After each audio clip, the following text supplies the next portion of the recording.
Désolé, hein. Ils disent qu'ils vont montrer quelque chose. Bon, il ne faut qu'ils retransmettent. Du coup, ils ont tendance, comme vous le savez, à se moquer des musulmans, les gens. À dire que les musulmans, dans leur adoration, quand ils prient Dieu, ils mettent leur front à terre et puis ils mettent leurs fesses en haut. Ils savent que c'est la vérité, c'est ce qu'ils disent. Voilà. Donc on dit, bon, ok, il n'y a pas de souci. On va voir si l'adoration des musulmans, c'est eux-mêmes qui ont inventé ou bien c'est une chose qui a été prescrite dans les Écritures. On parle juste de l'action. On parle juste de la démonstration de l'action. Donc, ici, on va vous lire un chapitre de la Bible sur lequel on va plutôt se concentrer sur l'action qui va être menée dans ce chapitre-là. Alors, on commence la lecture à partir du verset 1. Est-ce qu'il est dit là-bas d'abord? Alors tout le peuple s'assembla comme un seul homme. On dit que là-bas, tout le peuple s'est assemblé comme un seul homme. Donc, on va essayer d'imager ce qu'on lit. C'est-à-dire qu'on fait la lecture, on fait la pratique en même temps et la théorie. Donc, on dit tout le peuple s'est uni comme un seul homme. Vas-y. Ils dirent à Esdras. Maintenant, ils appelaient Esdras. Est-ce que Esdras il est là? Alhamdulillah, je suis là. Le scribe. Voilà, donc voici Esdras en boubou blanc ici là, à San Pedro. Le scribe. D'apporter le livre de la loi de Moïse. Voilà, donc du coup, on va remplacer le livre de la loi de Moïse par le livre de la loi du prophète Mohammed sallallahu alayhi wa sallam. Qu'Allah a révélé, on va remplacer ça par le Coran. Le livre de Moïse ici, on va le remplacer ici par le Coran.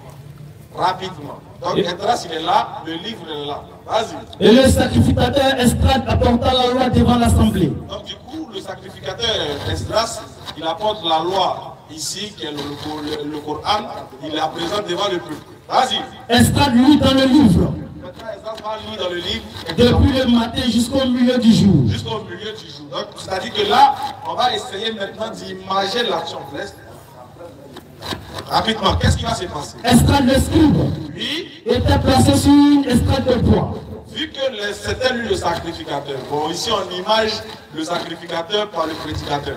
Donc du coup, il sera assis, il sera plutôt arrêté sur une estrade de bois. Vas-y. Dressé à cette occasion, auprès de lui, On dit auprès d'Esdras, à sa droite, se tenait Matitia. Bon, on rappelle. Oui, mais tu t'appelles Matitia, tu lèves ta main.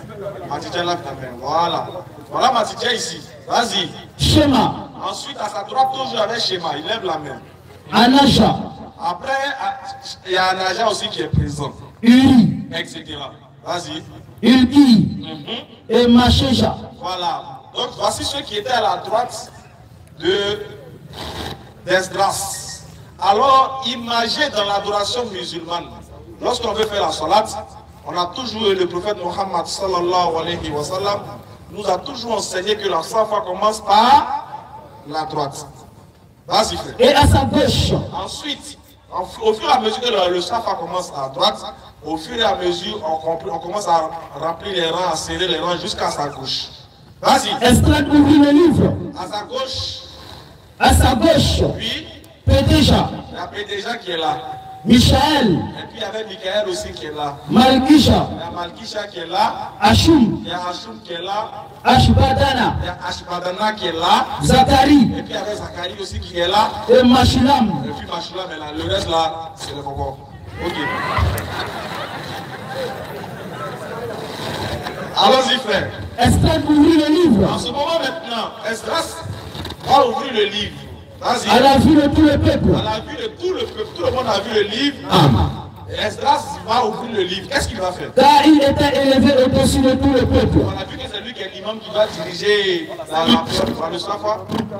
Et lorsqu'il l'eut ouvert, Lorsque Esdras va finir d'ouvrir le livre, tout le peuple s'était en place. Ça faut ça pas.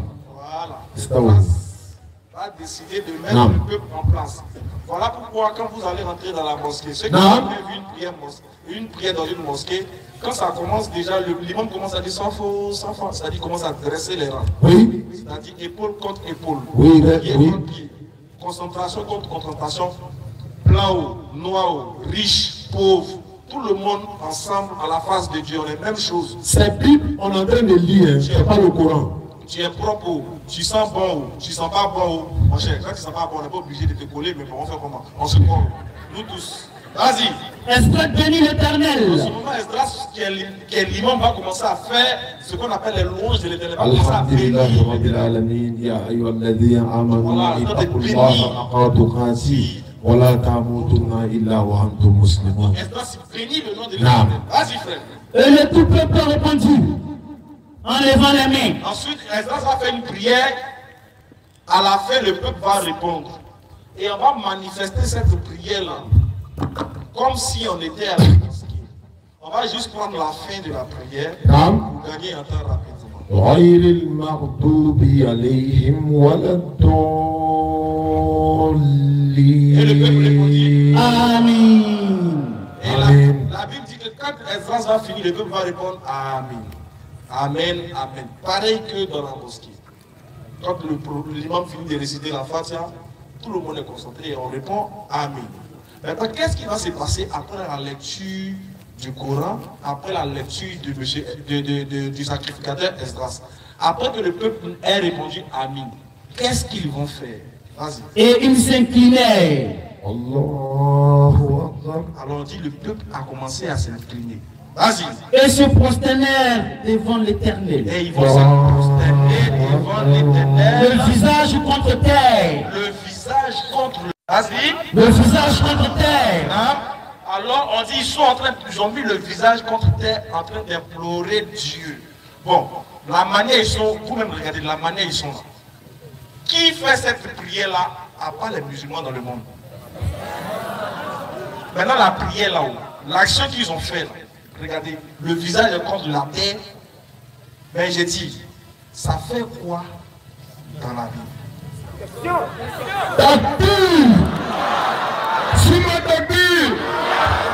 Donc si les musulmans se prosternent pour prier et que vous vous manquez d'eux, vous êtes en train de vous manquer de qui? Donc voici ici la manifestation claire. Vous qui partez à la mosquée, sachez que ce que vous faites là, avant vous il y avait des gens qui ont fait, après vous les gens et après vous les gens feront plutôt. Et ça va être comme ça pour les véritables adorateurs de Dieu. Les véritables adorateurs de Dieu là, quand on veut adorer Dieu, on ne va pas danser. On ne va pas chanter. Imagine, toi, tu viens chez Dieu pour demander pardon. Et puis tu viens en Congo.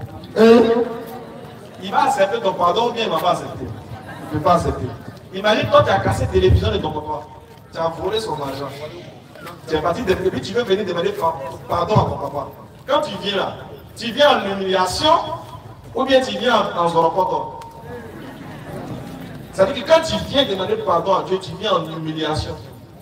En toute humilité, tu viens, tu te prosternes. Tu peux te coucher, même tu te couches pour demander pardon à ton papa. Mais le créateur des cieux et de la terre, à qui nous avons forcément, nous avons péché devant sa face.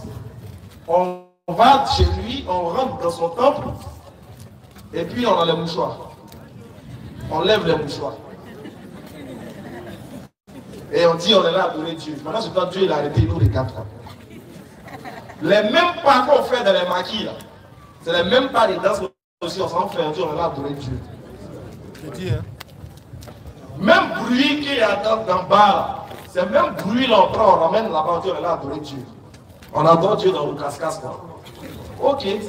Mais par contre, nous les musulmans, lorsqu'on va devant notre Créateur, le tout miséricordieux, le puissant, celui qui peut nous ébranler, puis il n'y a pas quelqu'un qui a lui demander pourquoi. D'ailleurs, quand Dieu prend un membre de ta famille, est-ce que tu peux porter plainte contre lui? Si moi je vais tuer un membre de ta famille, tu vas porter plainte contre moi, non? Mais quand Dieu lui fait là, qui porte plainte?